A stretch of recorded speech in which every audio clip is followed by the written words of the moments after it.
Hello there, ladies and gentlemen. Welcome to another episode of CookieCast. So, CookieCast is the latest out podcast, our NFL podcast.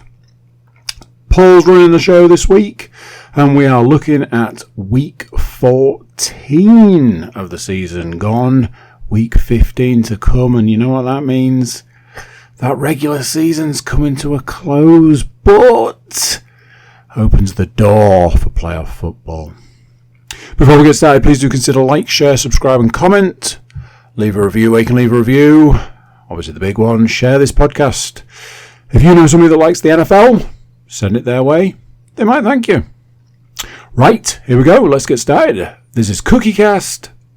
Laces out.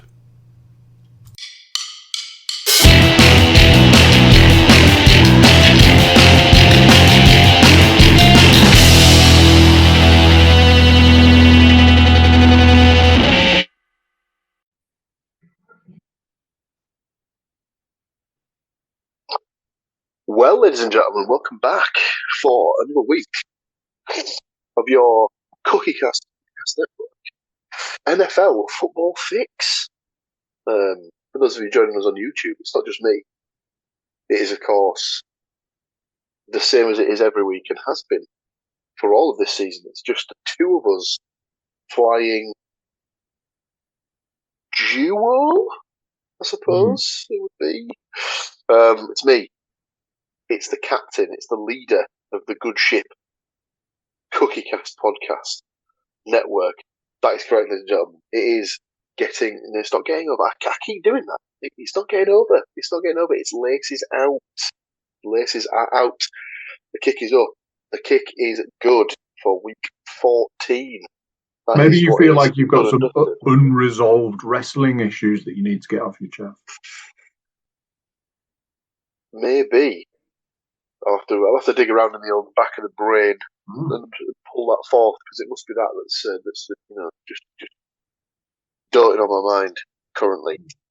But whilst I wait to figure that out, we will dive straight back into week 14 in the National Football League. So, week 14, as we discussed last week on the podcast, brought with it the final four teams that were taking their bye this season.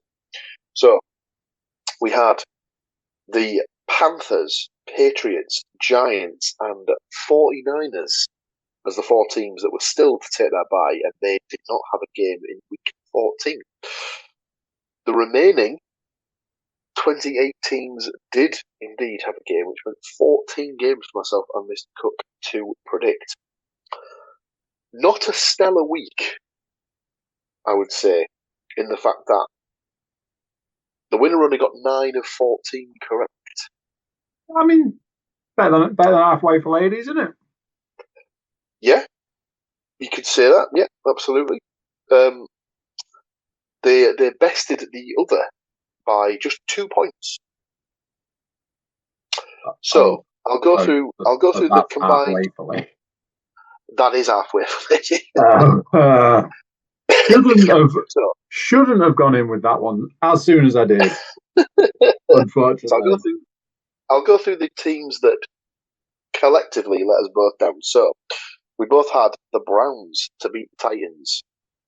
That did not happen. The Commanders to beat the Vikings. Yikes. That also did not happen. The Buccaneers to beat the Saints. Don't think anyone saw that one coming. The Chiefs to beat the Texans. And the Eagles to beat the Chargers. Those were the 5 games that let us both down collectively. There were, however, another 2 games that let one of us down. Those 2 games were between the Jaguars and Colts, Steelers and Ravens. One of us picked Steelers, Jaguars. The other picked Ravens, Colts. That person who picked the Ravens and the Colts was sadly Mr. Andrew Cook. Ladies and gentlemen, he's been let down by the Baltimore Ravens yet again, and I would imagine at this point I'm not the only one on the podcast who has a sour taste in his mouth about the Baltimore Ravens. So the Baltimore Ravens continue to let me down in multiple ways as what started out as my RB1 rarely makes it higher than flex position these days, and at times doesn't get off the bench because, my word, what the fuck has gone on with Derrick Henry this season? Honestly, if my fantasy team is not the death of an American football player, I do not know what is. Saquon, give me a call if you want to get your season back, etc. Cause hands down, the worst seasons that man has ever had is when I've gone, yeah, get on the team, come on. Yet on the year when I was like, he was shit for me previously, I think he's gone off the boil. He can just do one, and I'll go with someone else. Thank you very much. Record season. So some people say it's a coincidence. Yet I don't believe in coincidence. I do believe in conspiracy, though, and this is a conspiracy of the highest order. All I'll say is the real ones know. Yeah, so, the real ones do. Yes, fortunately, Mr. Barkley and Mr. Henry not having great seasons fantasy-wise. So, 7 of 14 for Mr. Cook, 9 out of the 14 correct games for myself, just giving me the win. Moves the overall season standings to 4.5 to Andy, to 9.5 for myself. Oh my days! 136 of 208 selections so far for Mr. Cook. 143 of 208 for myself. So wow.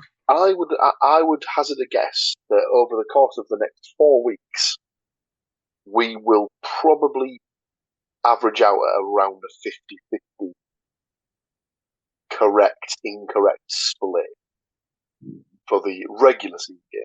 That would be my assumption. Yeah, I guess so. Side bet wise, Andy came into the week on 35 from a possible 52. I came into the week on 41 from a possible 52, so a 6-point gap. Andy started the week well. He picked the Broncos to beat the Raiders. He also had the Dolphins to beat the Jets.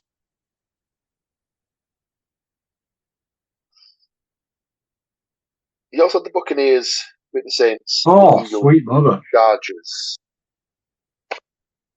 So not an ideal side bet week for Mr. Cook. Just 2 selections correct, moving into 37 from a possible 56.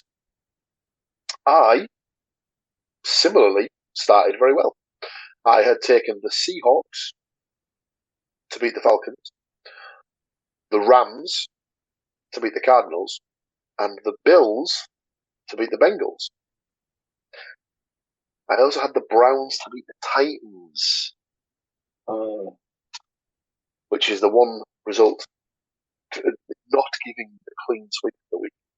44 from a possible 56, that moves me on to. So the gap is slightly increasing somewhat. But as we always say, everything's still to play for. The side bet will be in play all the way until I suppose we could take it all the way to the Super Bowl, depending on which we pick it. But we'll have to see.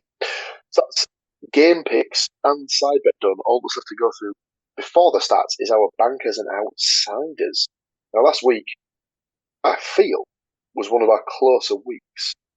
We had obviously 4 selections,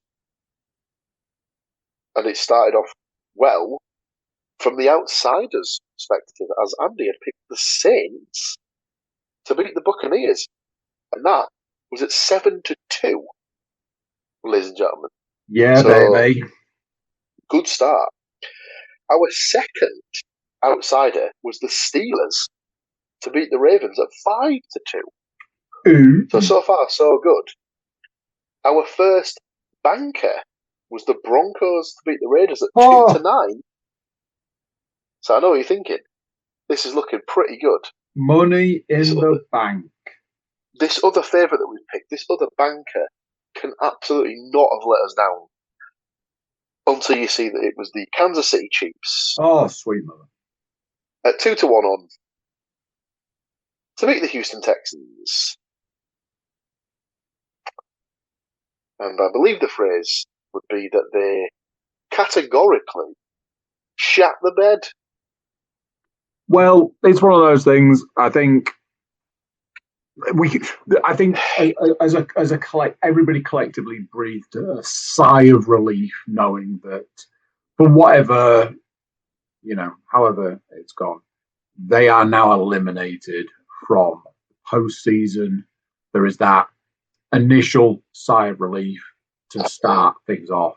I was going to say, is it round about this point in time where we look back at our Super Bowl picks?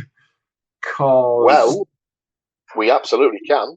Yeah, I'm guessing I will have had the Chiefs down to go to the Super Bowl. I probably had the Chiefs down to win.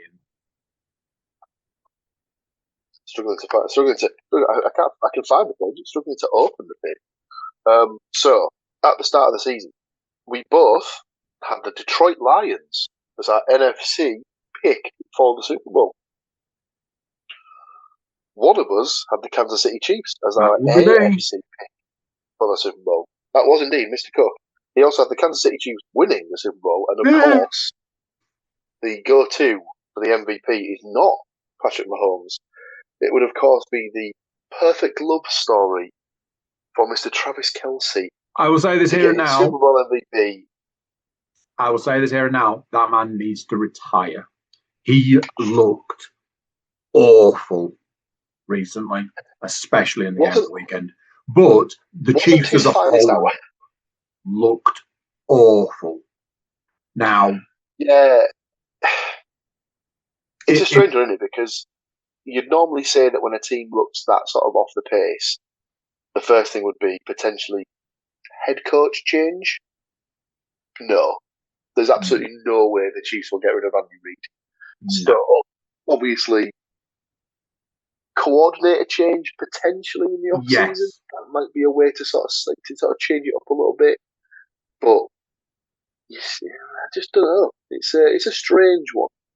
It'll be interesting to see what does happen with the. I mean, they're not entirely eliminated from the postseason reckoning just yet. They do have a chance of getting into the wild card, but obviously it takes an awful lot to sort of fall their way. But yeah, at this point they must be classed as an outsider to get into the postseason. But yeah, we know. Strange. Obviously, it would be the first time in his illustrious career that Patrick Mahomes has not even made the AFC Championship game, let alone playoffs. So we'll watch his space. We'll see what happens in the final 4 weeks of the season, and we'll see if indeed the Chiefs do make it to the after show party known as the playoffs. That's week 14. Done and dusted from a podcast side of things for myself and Mr. Cook. That just leaves us with the stats, which I believe you will be starting us off with. Yes, indeed. The stats mistress beavering away. You know what? I've only gone and lost them. This is why I can't be trusted, because I press buttons and I don't know what I'm doing, and next thing, stats, they be gone. And now I'm like, why didn't I just press the other button? Hang on. I think it's because it's got a weird, it's my face now. Okay, cool. That was easier to find if it had been my face a little bit sooner, but hey. Yes, the stats mistress was busy beavering away, getting some delicious, tasty stats. I was busy beavering away, going, don't look at that email. That email's not for you. Don't look at that email. That email's not for you. I really wish that email didn't have in its title the item that I've ordered, because that would be real great right at this moment in time. These are the NFL Week 14 stats for the 2025 season. Credit to Nate Davis of USA Today, but I think we all know where the credit really lies. I've witnessed the method. I've seen it live, and it's fantastic to watch. Number one, the Bengals have won now. No. Let's just rewind that entire sentence. Helps if you read the words that are written and not make it up. Let's start again. The Bengals have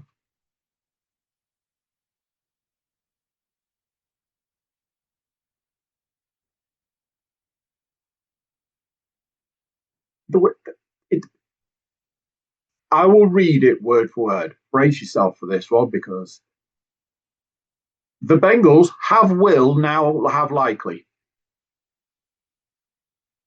missed the playoffs. Now, it does make sense. It's just a lot of words going on at once.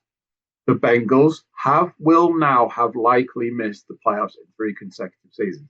I think it's right, but I don't trust me.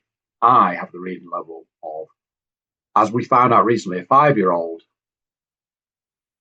Assuming this one is their latest failure, at 4-9, they now have a roughly 1% shot of qualifying for postseason per NFL Next Gen Stats. If you followed along with that, congratulations, you're a better man than me. Let's go to number 2 and see if this one reads any better. Sunday,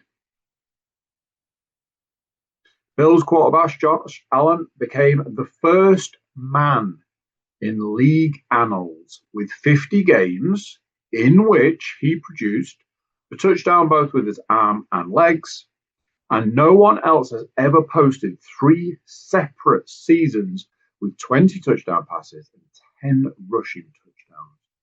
Yet, Buffalo's primary hero Sunday might have been cornerback Christian Benford, who had a sack of Burrow and a 63-yard pick six that effectively changed the game's complexion. Absolute worldly.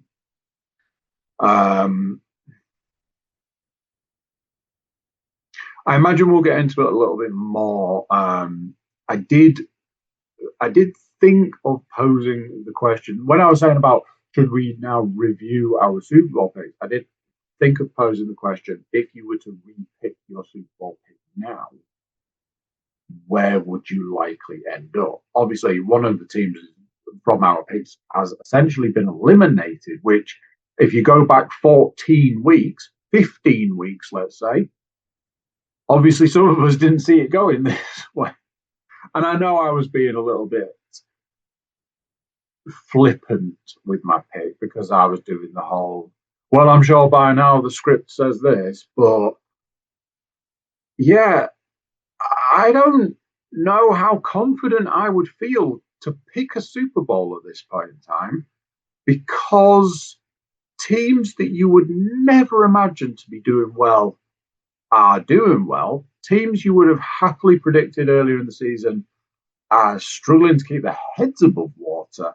And the teams that are doing really well just have that air of any minute they're going to get knocked out of the running. So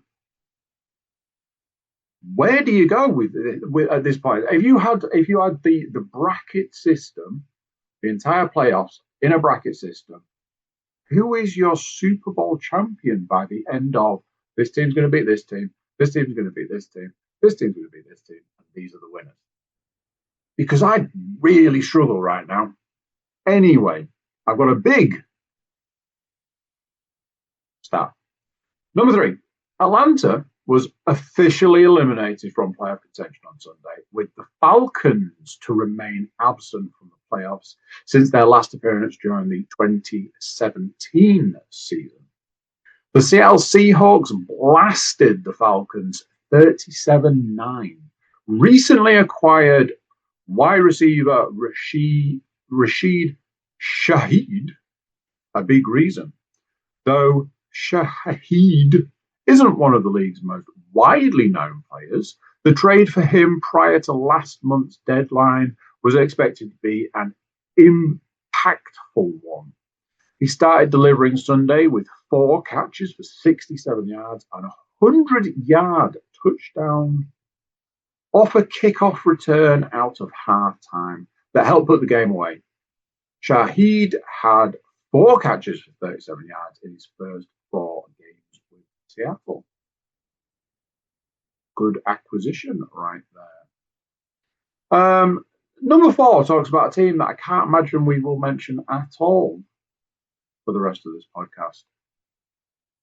The Indianapolis Colts have lost 10 consecutive games in Jacksonville, with Sunday's setback costing Indy a share of first place in the AFC South to a surging Jaguars, the loss of injured quarterback Daniel Jones, Achilles, being the most notable cause.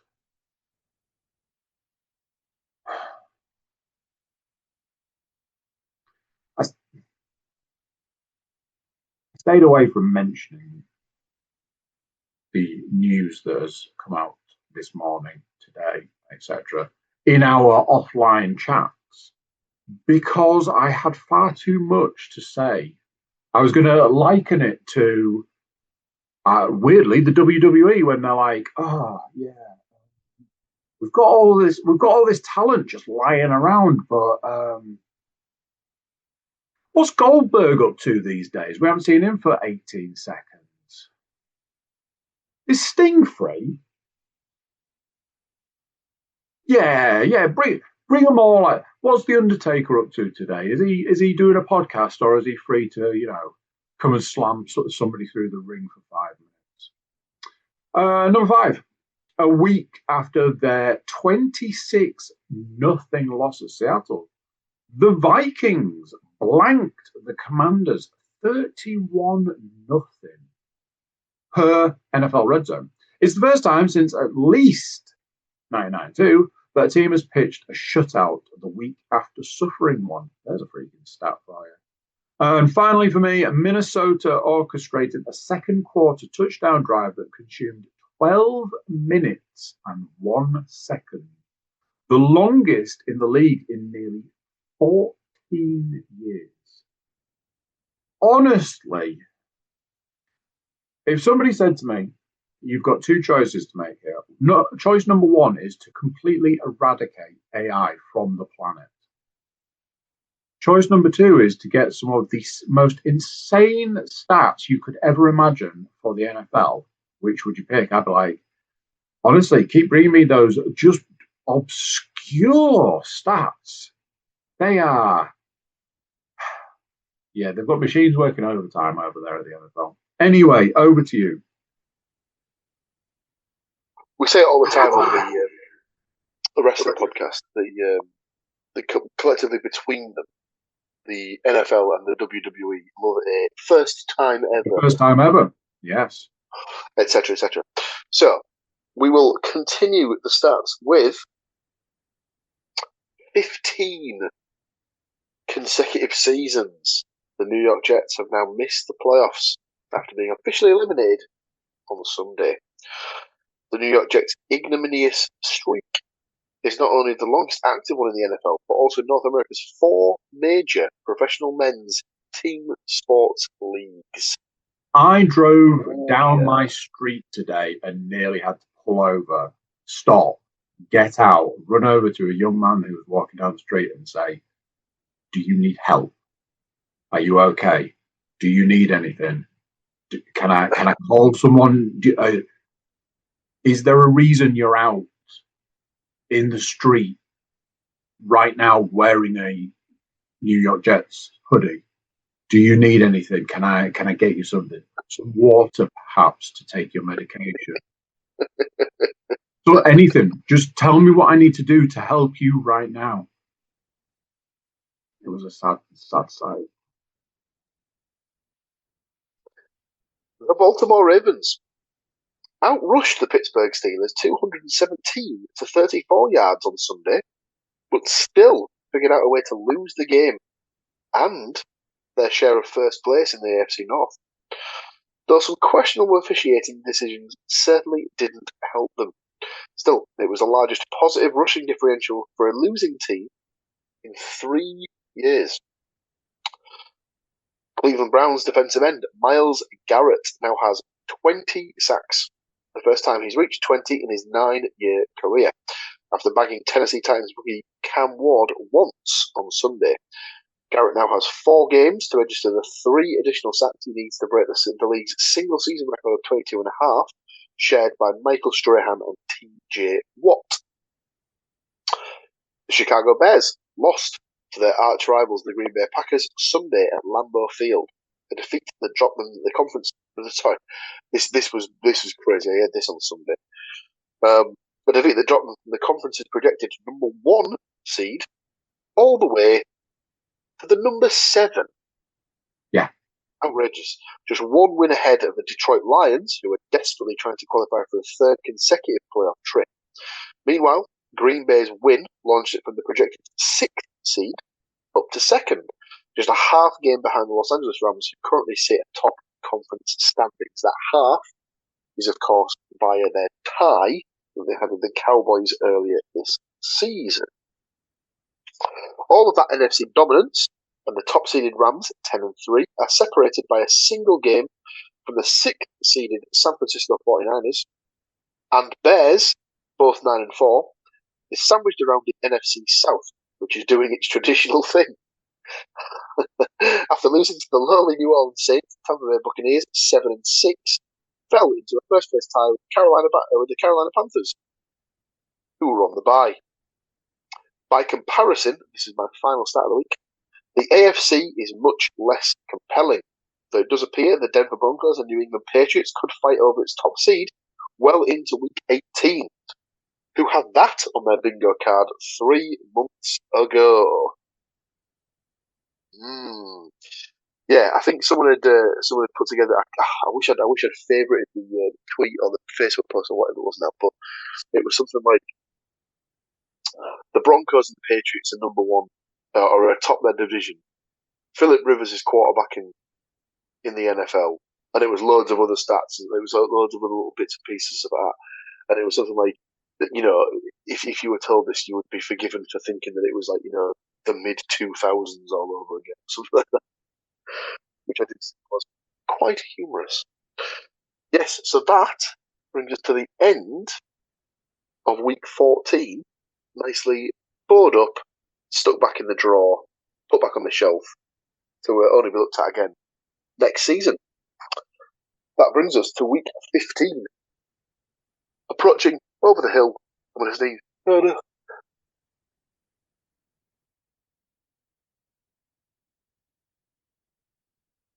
Wait for it. Wait for it.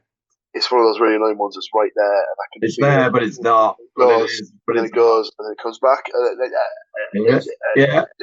No, it's not going to work. Not going to work. So yes, week 15 Liberty. Week 15 is on the horizon. It's approaching rapidly, and as we said, there are no more buys.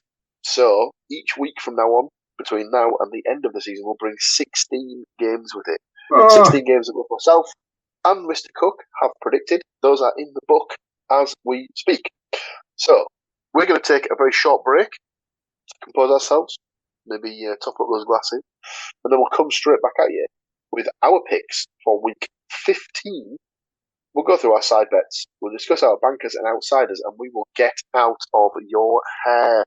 Ladies and gentlemen, don't go anywhere. We will be right back after this very short break.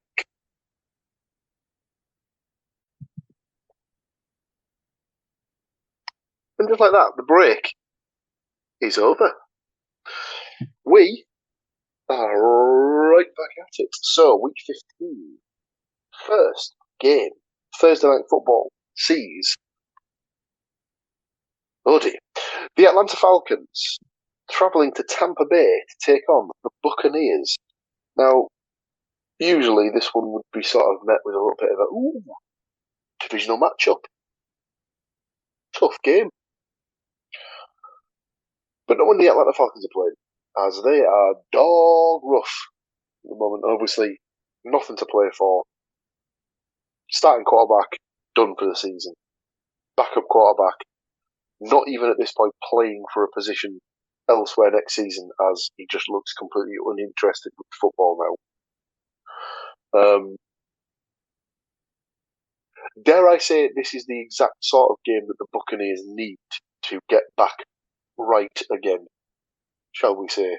I'm sad for the Buccaneers. I feel that the Buccaneers are not where pretty much everybody thought they were going to be at this point in time. I feel that there is almost an air of Baker feels like he had to do it all on his own when he didn't. He had a good team behind him, but that chip just got bigger every week. Even when they were winning, the chips seemed to get bigger and bigger each week.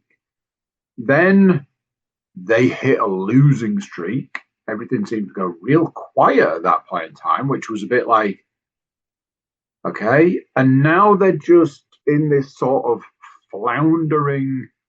Are they going to get it together to try and make a bid for the playoffs? Are they just not?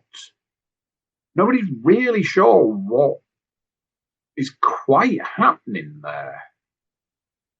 It's very confusing. Yeah, I don't know. I don't know if they've been a bit sort of hampered by injuries, maybe. It seems like they seem to be losing a different guy each week. But then again, you can argue that for every team in the NFL because there's always injuries and stuff like that. But yeah, I think this is one of those ones where they just need to sort of come out of week 15 having won the game, get themselves to 8-6, take care of the rest of the division. Try and get to 11-6 if you can. Sew up the number one. Sew up the division so that they can, rubber stamp their place in the playoffs, and then just sort of see if you can get some of the pieces back that are missing and stuff like that. But you'll be surprised to hear that both of myself and Mr. Cook have gone with the Buccaneers on this one. I say it every week. Divisional football does weird things to weird people, but Bucs are at home. Falcons have got nothing to play for other than divisional pride. So, yeah, Bucs win for me. Bucs win for Mr. Cook. Happy days. We'll move to the Sunday slate of games, and the first of the 6 p.m. slate starts with the Cleveland Browns at the Chicago Bears. We've both backed the Bears in that one. Next up, we stay partly, at least, in the AFC North, where we see the Baltimore Ravens taking on the Cincinnati Bengals, and which may be a little bit of a surprise to some people. We've both backed the Bengals here. Now, that may not come as a surprise for people that are listening, obviously, from my perspective, but I think, as we discussed, from week 14, Mr. Cook may be acting on the once bitten, twice shy brigade when it comes to the Baltimore Ravens. So the Ravens are, in a lot of ways, a bit of a letdown. I could go into a lot of details on this one. What's the point? Like I say, I probably said a fair amount already. With Joe Burrow's back, the Bengals are back. It's as simple as that. I'm not a fan of a team that is built round one player. You build a team round a running back and they get injured. What have you got? You build your team around your quarterback, etc. It's as simple as that. You need an absolute murderer at QB1, but you need someone who can step into that position at QB2 if need be. So it's often where these big payout quarterbacks struggle because there's so much riding on their shoulders, and the moment they get injured, and I hate to say it, but Joe Burrows is injury prone, and it's usually early on, that's the season over. And I'm like, no, rally, get someone in that position who can throw the freaking ball, and move on. However, the Ravens can't seem to get it together, and the Bengals do now seem to have it together. So, yeah, absolutely.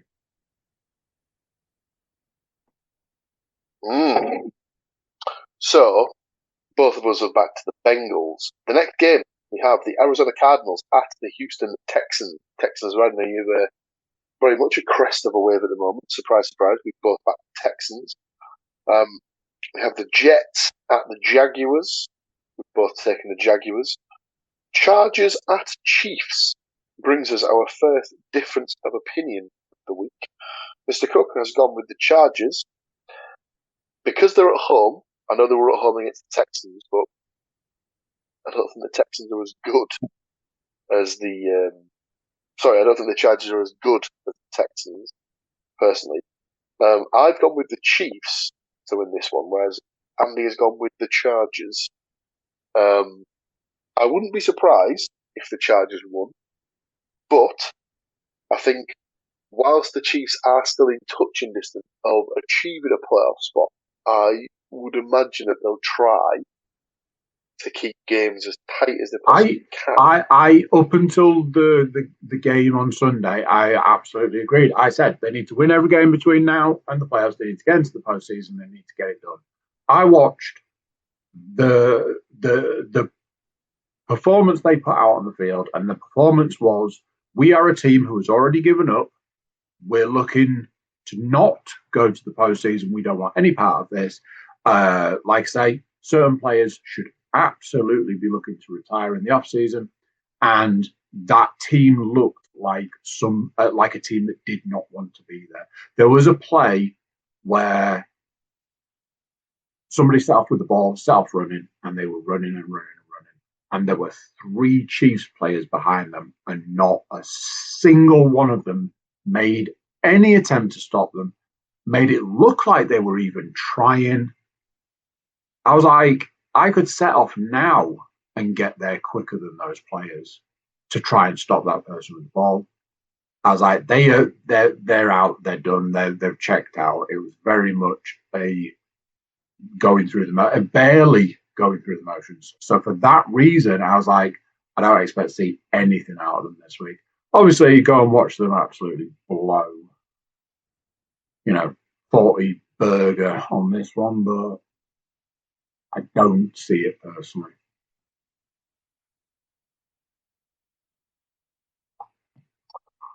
Next up, we have the Bills at the Patriots. And in spite of the Patriots having an 11-2 record, being atop the AFC East, myself and Mr. Cook have both backed the Bills. Ooh, I like that. Yet another week where I rock up with the same phrases. And those phrases are, this is absolutely a game where if the Bills want to get anywhere near that Super Bowl, they have to win this game. They have to beat the Patriots. They have to put a stamp down because they're just losing a week, winning a week, rolling the dice.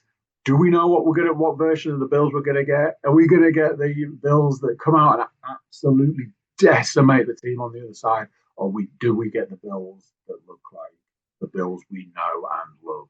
It's so hit and miss. The Patriots are really dominant this season.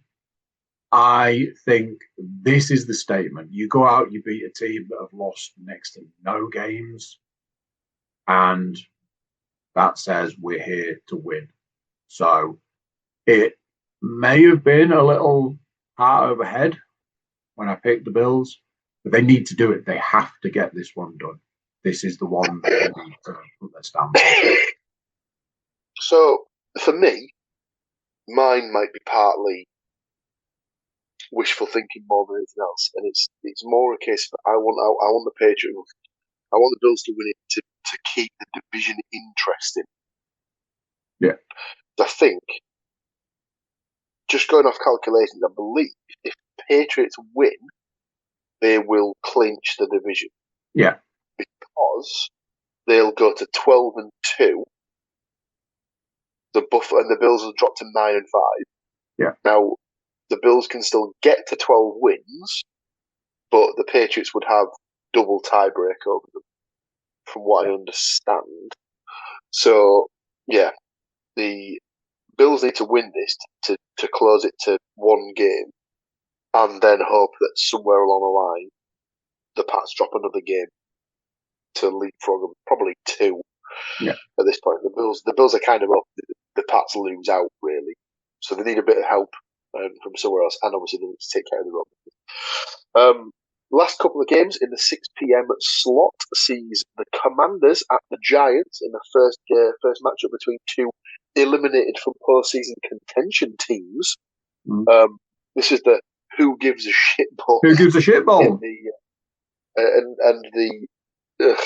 Can we both lose to improve our draft position game?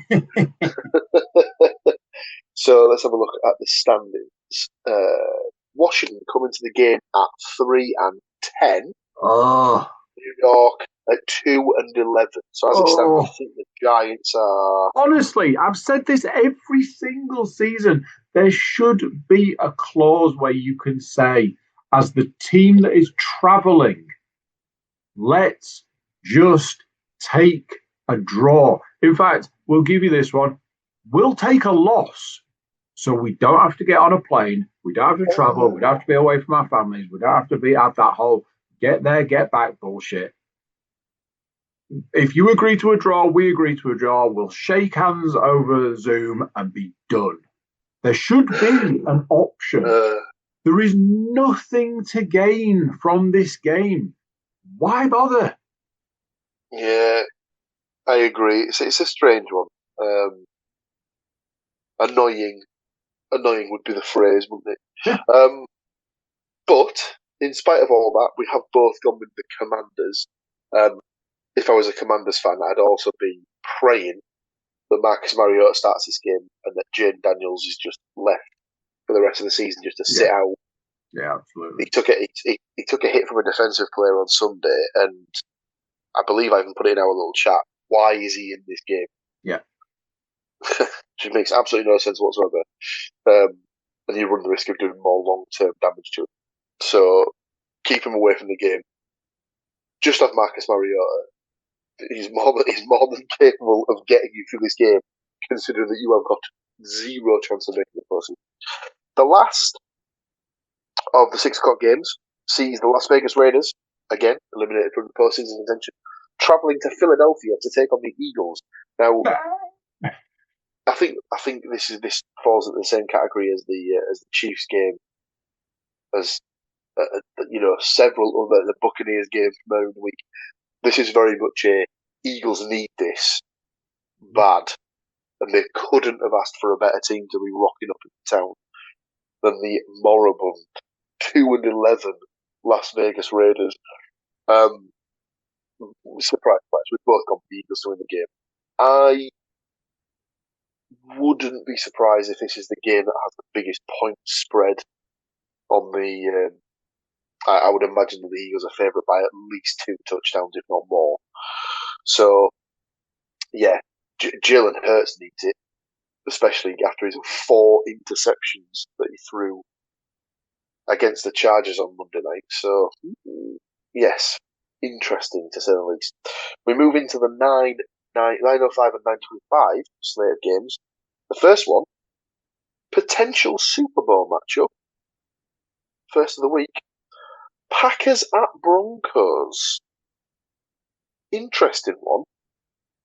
Also brings about a second difference of opinion of the week. I have gone with the road team Packers. Andy has gone with the home team Broncos. I said this, I believe, to you in person. And I said it to a friend who supports the Denver Broncos. I think the Broncos need to lose a game between now and the end of the season to almost kick them into gear to think, shit, if we lose a game, that could be it. Over. Done. So they almost need it to sort of get them out of the, what's the phrase I'm looking for? Complacency. That's the word I'm looking for. Yeah, I'd like to see a little less squeak in it, week in, week out, and a little more winning. Yeah. Like, look at the record and go, that record's amazing. Who could have possibly seen at the start of the season the Broncos were going to be in this position at this point in time? Okay. Pause 1 second and just put up all of the scores of all of the games that the Broncos have won this season. It's all within one score. It's not a dominant Broncos team. Yes, they keep winning, but nobody is under any illusion that it's 90% luck at this point in time. They need to, like you say, lose a game and just be reminded that that's a thing, because the Lucky Charms that they are chomping down week in, week out, at some point that box has got to be empty. Yep, you would certainly think so. So, yes, difference of opinion, Packers and Broncos, one pick piece. Our next game isn't a Super Bowl matchup, but very well could be an NFC title game matchup, as we see the Detroit Lions travelling to Los Angeles to take on the Rams. And again, it's a difference of opinion game. This is, of course, the matchup between two teams that traded quarterbacks. I believe the Rams also sent maybe a first round pick, possibly, to Detroit to get Matthew Stafford. Obviously, the Lions took Jared Goff. And it's one of these, we've said it before, but it's one of these trades that sort of like, every now and again, it sort of works out as being a trade that benefited everybody. The Lions obviously got the picks they needed to sort of make their team into what it is now. The Rams got the quarterback that they needed to get them over the hump in the Super Bowl, despite what Mr. Cook might think to the contrary as to how it was they got over that bowl, that hump in the Super Bowl. Yeah, so I wouldn't be surprised if this ends up being the NFC title game. But I have once again gone with the team on the road, even though they're probably looked at as the underdog in this one. I've gone with the Lions. Andy has gone with the Rams. The reason, again, that I've gone with the Lions is I get the feeling that if the Rams win this, it almost kills the Lions' chances of actually getting into the postseason. Whereas if the Lions win, it very much keeps them alive, keeps them in with the hunt of actually winning the division as well. Unfortunately, I agree. But that's the reason I went the other way. I think that the Lions, I've made no bones about the fact that the Lions are not my favorite. The Rams are not my favorite team for a variety of reasons. And there is always that air of, it's the game, it should be called the game of, did we make the right choice? And we've seen this game before, and we know the outcome of how it goes. It's unfortunate to look at this game and think, the question of, is it written in the stars kind of system? I want to say I reverse psychology this one by saying, if I pick the Rams, then the Lions win, kind of thing. I feel this is going to be one of those unfortunate situations where I picked the Rams because they're probably going to win against what anybody would really want, other than, Rams fans. I think we need the Lions to win this game and keep going. Seen a couple of things with the Lions this season that are concerning. I brought it up when there was that game where they were on the back foot for pretty much the entire thing, and it looked horrible. It looked like a team had already lost. It's like, that's not how you win games. You win games by rallying and moving forward. When you're losing, it's not, oh, well, this game's over. You're in the first quarter. Crack on. So yeah, it's things like that I don't like to see. There are no difference of opinion from here on in, where we both pick the same across the board for the remainder of the games. So I'll rattle through these nice and quickly. We have the Panthers at the Saints. We both picked the Panthers. The Colts, potentially with Philip Rivers as their starting quarterback. Yes, you did hear that correctly. At the Seahawks, even with P-Riv, we've both got the Seahawks. Yeah. The Tennessee Titans at the San Francisco 49ers. We both picked the San Francisco 49ers. The Sunday Night Football sees the Minnesota Vikings traveling to Dallas to take on the Cowboys. We both picked the Cowboys. And the Monday Night Football sees the resurgent Miami Dolphins traveling to Pittsburgh to take on the Steelers. We've both picked the Steelers to put an end to that Dolphins comeback. Just going back briefly to the Colts thing. I think he's still only signed. He's only been signed to the practice squad, hasn't he? So he has. He would need to be elevated to the 3-man roster to be eligible to play. So that would obviously need to be done before whatever deadlines they have in place for Sunday's game. I'm pretty sure people can hear my eye roll. I'm pretty sure there's an audio that goes with my eye roll because it's that loud. Honestly, the number of tweets I've seen today of somewhere in a closet is a football helmet that's talking to Tom Brady in the Green Goblin's voice right now. Because if Philly Rivers can return, suit up and get a game, you're not telling me that Tom Brady's not there like, where was my phone call? I'm good to go, guys. I'm ready. Suit me up. I mean, I can't suit myself up because, but suit me up. Do it. So that is Week 15's games picked by myself and Mr. Cook. I think there were 3 differences of opinion. The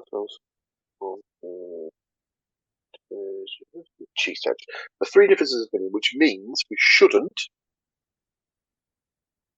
get a tie.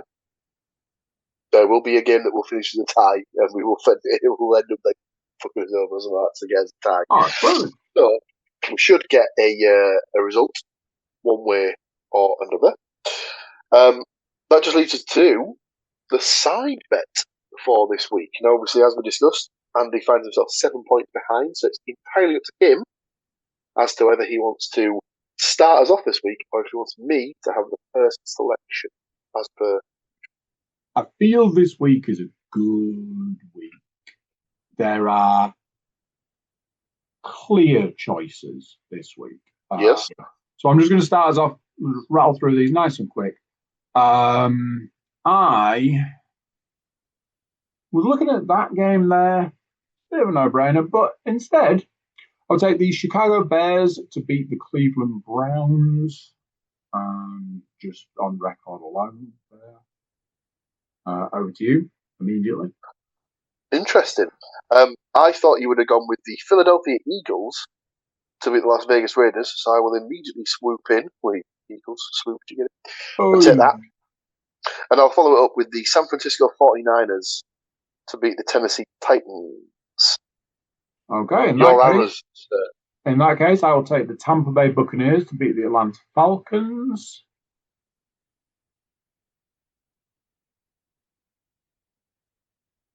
Yes. And I will take the Jacksonville Jaguars to beat the New York Jets.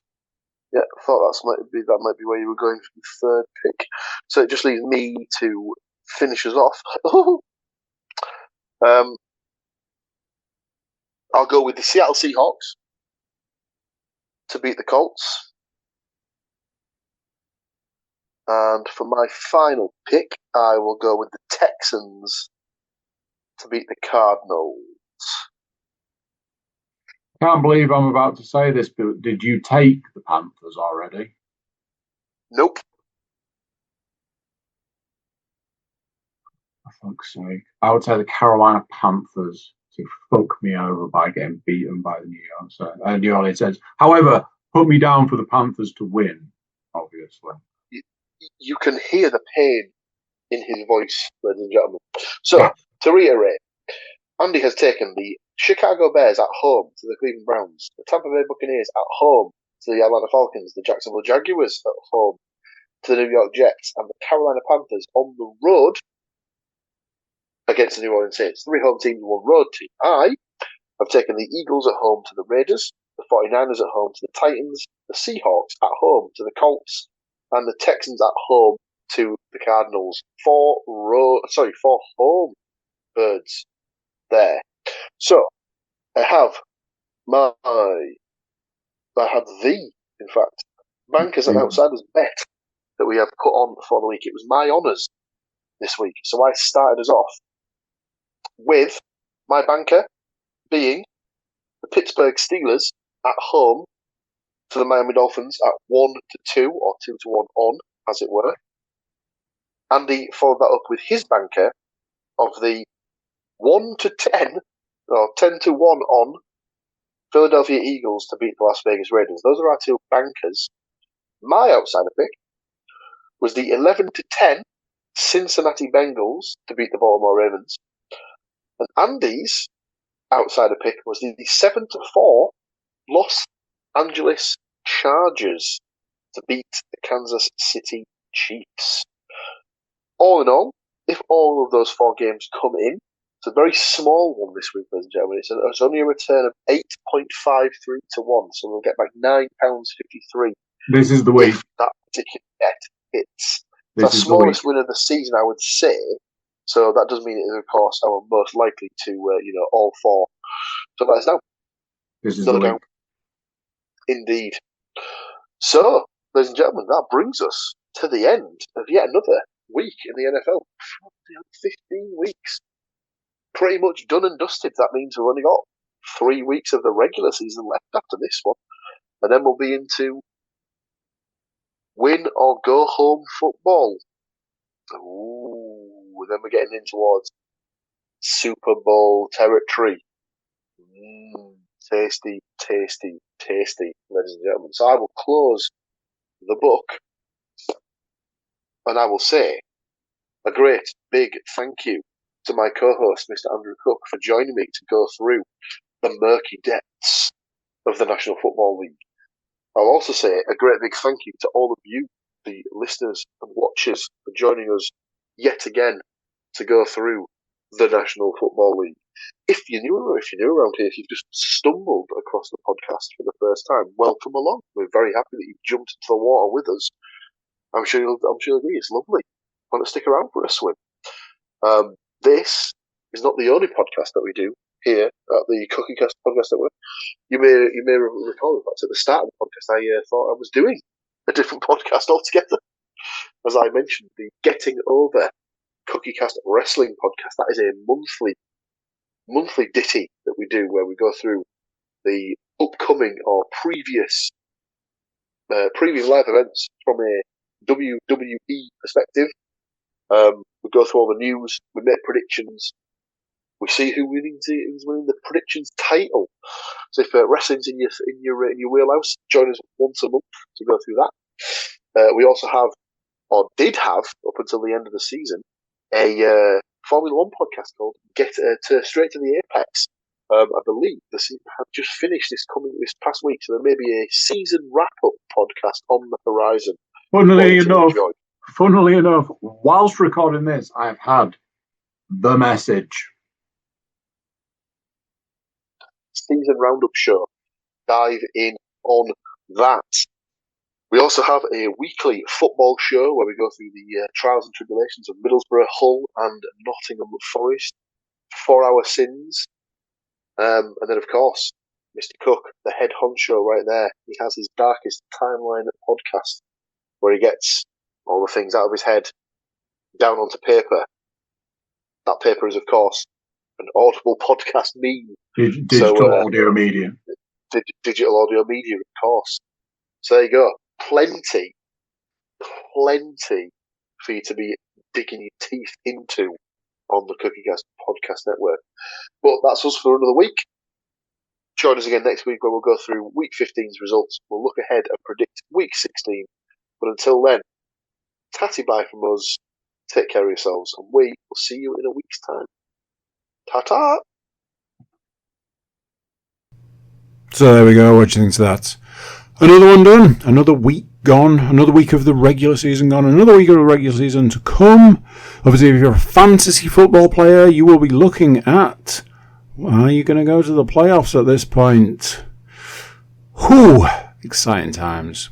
Thank you for watching, thank you for listening, thank you for being here. Before you leave us, please do consider like, share, subscribe and comment. Leave a review where you can leave a review. Check out the website, thecookiecast.com. There we have social media links and an email button, and that way you can get in touch with us. Tell us who your Super Bowl pick is at this point. I'm very interested to see what people think the Super Bowl is going to be at this point of the season. That is it for this one. Until next time, I'm going to say bye, and I'll see you then. Thank you for listening. Thank you for listening to Cookie Cast.